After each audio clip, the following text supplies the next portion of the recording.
Story 1. When they never take accountability and somehow every ex was crazy. Story 2. If you cannot figure out how they managed without you, it is because they have stopped doing the things they needed to do now that they have you. Story 3.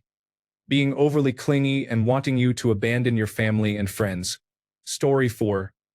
Minor selfishness includes taking the biggest piece of dessert, talking over you, and being unwilling to inconvenience themselves for you. I had an epiphany while dating. I was expecting men who were selfish in all the little things to suddenly be unselfish about big things. It doesn't work that way. Story 5. You take everything as a joke and find it funny, even your own life. Story 6.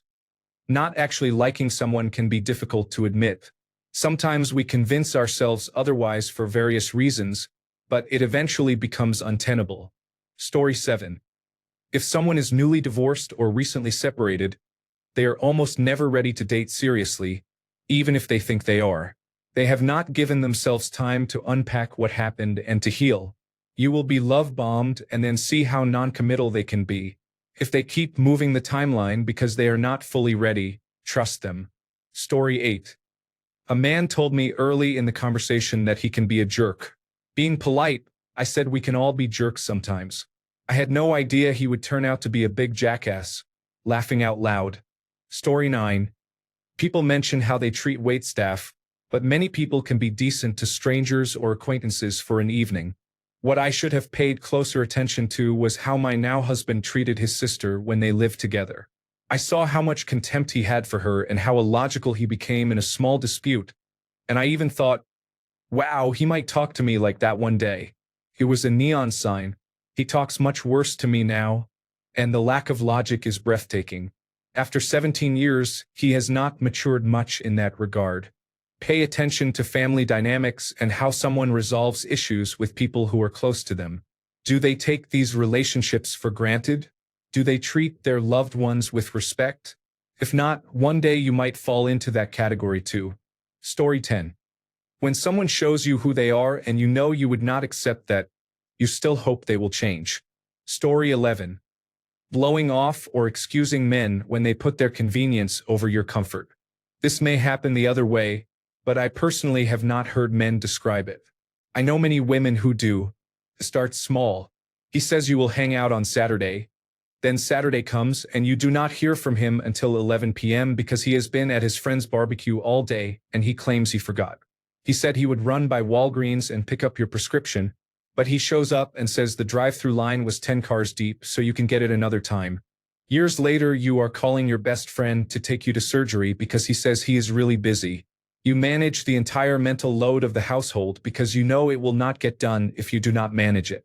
You make excuses for him when he eventually does not show up for your children the way he should. He brought home a fourth dog even though you said you did not want it because you do all of the care for the other three. He knows what he is doing. He just does not care. Never choose a partner who consistently prioritizes their comfort over your discomfort. Good relationships are not about keeping score. They are when both partners care for each other so much that they both show up, support one another, and are willing to do the work to make it happen. Story 12. The advice not to fall in love with potential explains it well. Story 13. Ignoring your pet's boundaries is a problem. I'm not even talking about outright harmful behaviors, just pushy ones. If someone cannot read and respect an animal's boundaries, especially if they have a pet themselves, they will not read or respect yours. Story 14. Inconsistency. They may simply grow tired of pretending to be someone they are not, and their real selves begin to slip out. Be careful with people who show this pattern. Sometimes their real personality only becomes clear after marriage when they feel the commitment is secure. Story 15. Deliberately ignoring your partner's boundaries. I went out bar hopping with a new friend the other night and we ended up at a gay club with male strippers. She kept saying that if her boyfriend knew where she was, he would be upset. I told her we could leave and go anywhere else, but she insisted it was fine. Later she took a hit from a stranger, spiraled into panic, and said again that her boyfriend would be furious. Boundaries are something I am still learning to navigate in therapy, and I find them difficult because they often feel like I am prioritizing my feelings over another person's autonomy. What fascinates me is how often people justify poor impulse control in the name of fun, even when it risks hurting someone they claim to love. If I were the partner on the receiving end, I would see her actions and disregard as evidence that she does not value me as much as I believed. That said, I know I have a tendency toward black and white thinking, so I might be the odd one for seeing it that way. Personally, I hope this kind of love never finds me. Story 16. When they constantly point out every flaw and small mistake you make. When they say communication is important to them, but it's only a one-way street.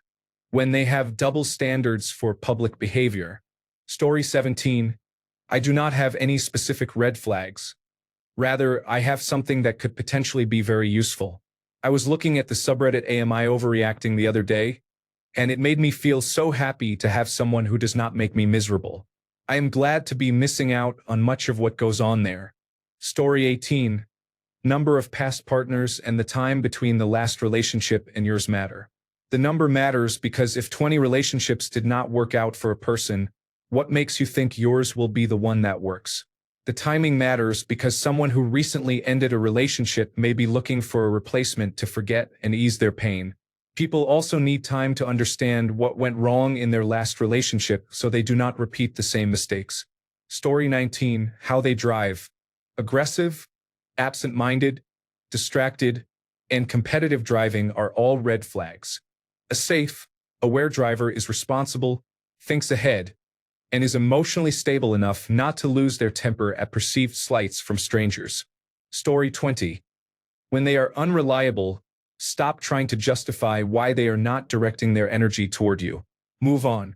Let them realize it and cry in the dust while you find someone more aligned with you. Story 21. Accepting minor or mediocre but still unacceptable behavior just because someone is good-looking or rich. Story 22. They have never been treated right or all their exes were narcissists. Story 23. They had not moved on from their ex and still kept photos of that person months into our relationship. Story 24. I take 2 weeks to chat with someone online before even considering meeting in person. It gives me time to see how they communicate day to day. After the first week, if we are both still interested, we continue chatting. I am selective and avoid awkward interactions when possible. Yes, I have met a few men over the years using this slow approach. Story 25. Insecurity and excessive bragging. Some people can be charming enough that their bragging seems natural and well-placed in conversation. But if he is always boasting about his accomplishments or how hard his past was, it is always a red flag. If you think his insecurity is cute, it is not.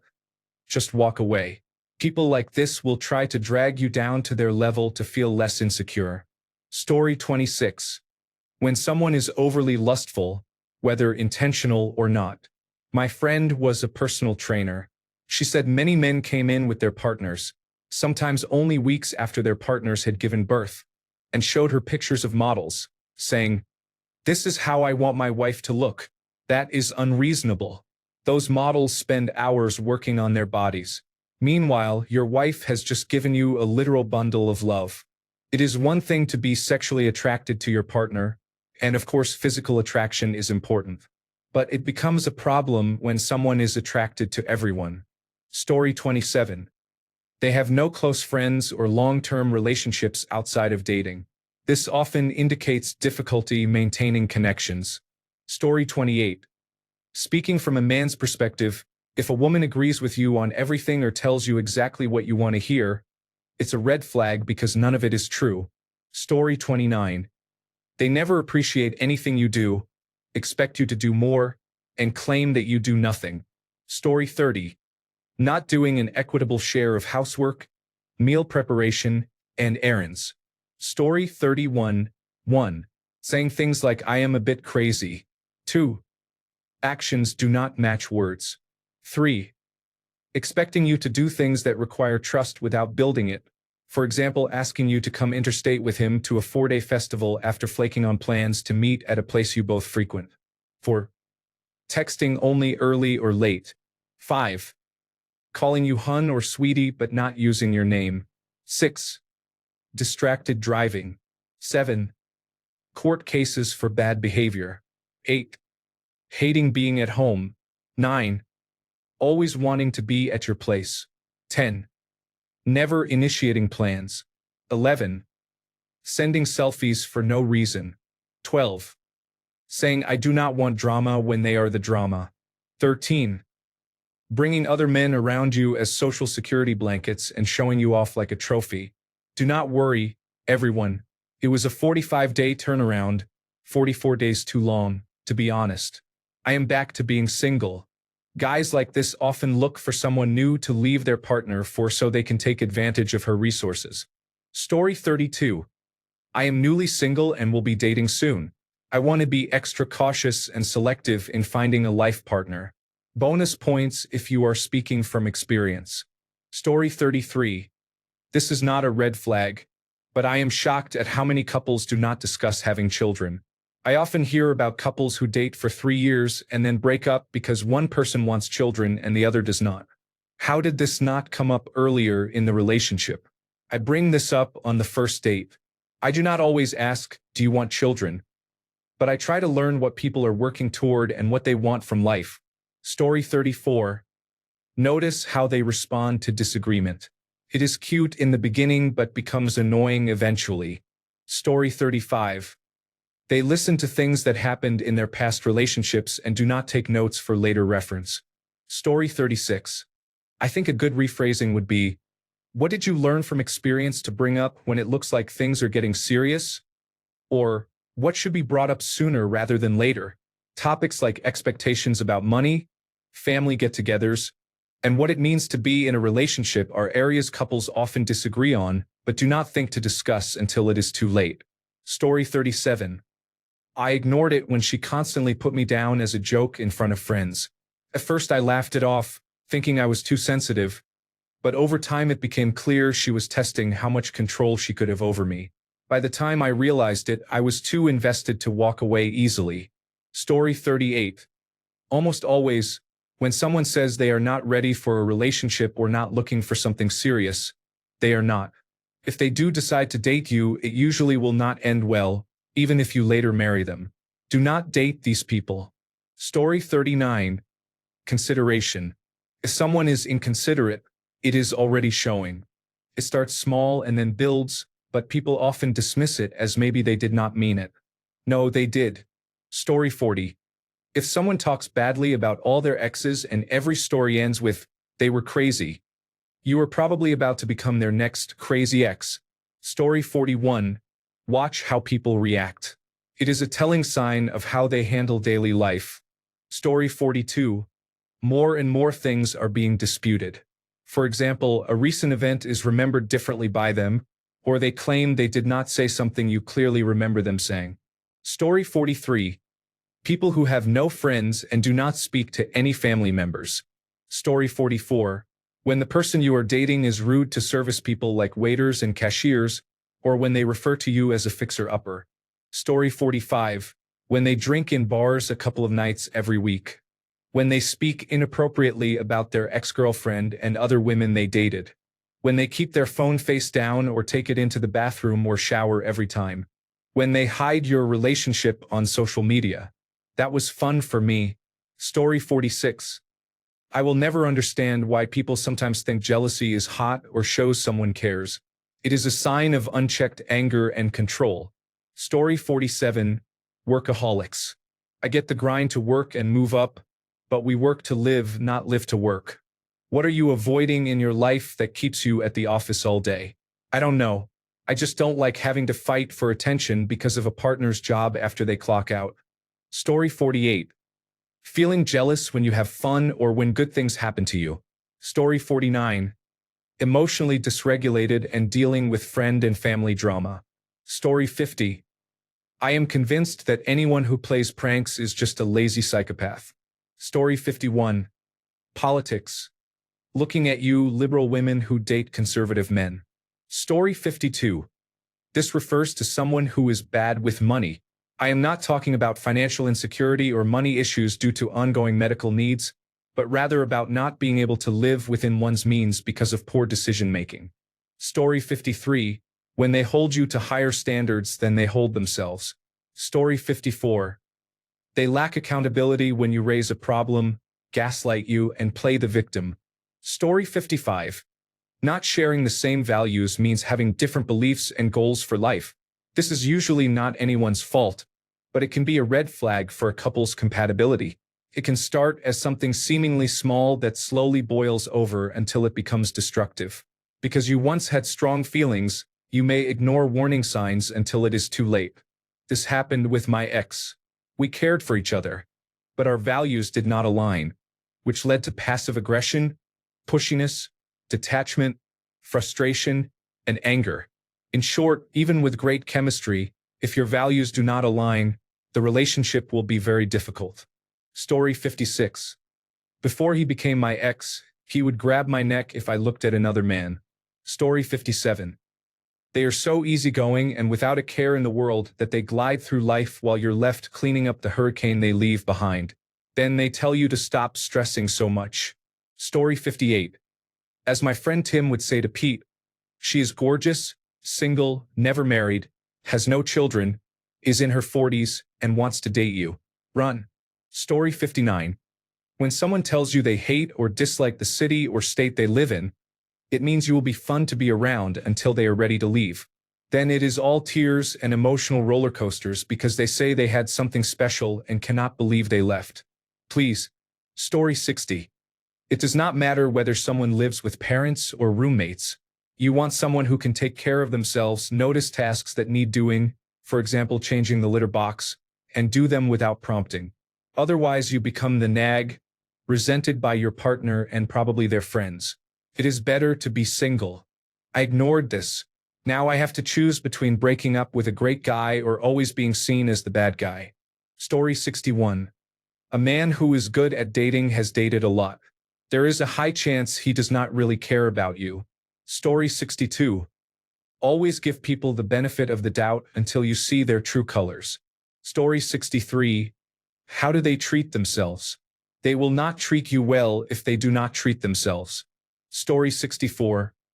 People who expect others to have common sense instead of communicating their deal breakers and end goals during the first conversation are often the same ones who fight with their partners. If you cannot use your words as an adult, you are not mature enough to be in a relationship. Story 65. Everything about social media, from posting posed photos on Instagram to the definitely depressing Tinder and similar apps. Story 66. Demanding a perfect partner 99% of the time.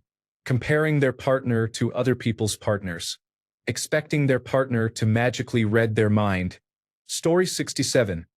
Pay attention to how your date treats your server, folks. Story 68. When the first lie is told, do not renew your rent or lease if you live with a partner and plan to relocate. Story 69. Lying by omission early on.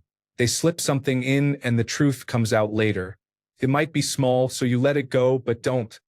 There will be more where that came from. Story 70. You know, when you are in deep trouble and find yourself making excuses and justifying a dishonest person's actions to yourself or your friends, that's the ultimate red flag. Run away when you catch yourself doing that. Unfortunately, this realization often comes too late. Story 71. Constant M-dashes, almost to the point of obsession. When writers keep overusing a single punctuation mark, as if they do not even notice any of the other options, it is time to cut your losses and run. Story 72. There is no such thing as red flags. You are crazy. Gaslighting is not real. Story 73. When someone subtly complains about everyone in their life, saying things like, my coworker is incompetent, my boss is a tyrant, my brother is a jerk, my parents are irritating, my best friend is over the top, but cannot give any details or examples, chances are they are the problem. To be clear, I mean people who complain about everyone and everything, not those who describe real problems with others in conversation. They complain about everyone without any real reason. Story 74. If someone describes themselves as the person others warned you about, believe them. Even if they are not like that now, it may indicate they are trying to build a reputation. Story 75. When someone is struggling or stressed, they may turn attention back to themselves by creating a crisis. I dated a man who would enter crisis mode at the first sign that I lacked the bandwidth to support him, because I needed support too. He was unable to know himself and adopted other people's personalities, hobbies, and habits to seem likable and interesting. For example, on a fishing trip, one man effortlessly cast a bait net. My partner wanted the same image, so he bought a net and practiced in his backyard before the next trip to be the cool guy on the boat. Deeply insecure, he relied on external validation. Story 76. When they rely too much on their mother, they tend to hoard or be messy, make very poor financial decisions such as spending as soon as money hits their account, have no savings or a 401k retirement account, and are in debt. Story 77. When someone talks badly about all their exes, and every past relationship ended because the other person was crazy or toxic, chances are they are the common denominator. People usually brush it off at first, but this reveals a lot about how they handle conflict and accountability. Story 78. They were able to fix complex technical problems after drinking a 500-milliliter bottle of vodka alone. Story 79. When you're walking together and he tells you how attractive the woman in front of you is, it's the same as when someone in public calls a random woman a whale. Story 80. When they have a lot of exes and none of the relationships ended on good terms. Story 81. They let their dogs and cats sleep with them and feed the dogs in bed. Okay, it's more than that. They never vacuum. They just live with dog hair everywhere. Story 82. When men do not have a bad relationship with their dads, it is a gigantic red flag. Story 83. Someone who suggests many expensive date activities is sizing up your income. This either means they have lavish tastes and treat money like water, or they are seeking financial security to latch onto without contributing. Story 84. Mild violence. Sickly sweetness. Not giving a blowjob. Thanks a bunch for sticking around till the end of the video. Remember to subscribe, and until next time, stay awesome and goodbye.